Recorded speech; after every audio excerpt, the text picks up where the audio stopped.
I first worked with Brian Murphy when we both worked with Joan Littlewood at Stratford East, and I left the company, but Brian went on working there. He was far more easygoing and tolerant than I was, and so I kind of knew him from way back, 1956, something like that.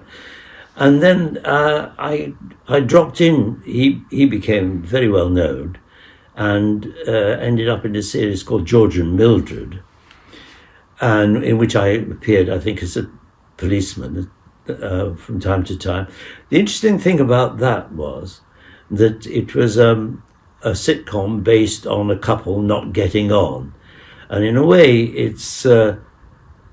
If you think about it traditionally, all the music hall jokes about the missus and her in there, and one of the writers, Brian Cook of that series, asked me if I fancied a series of my own, and the line he took was to base the main characters, the central characters, were a couple that actually got on, and was obviously still in love with each other, and I think he was challenging himself to see if there could be laughs in a couple getting on with each other as opposed to constantly biting bits off each other and snapping at each other.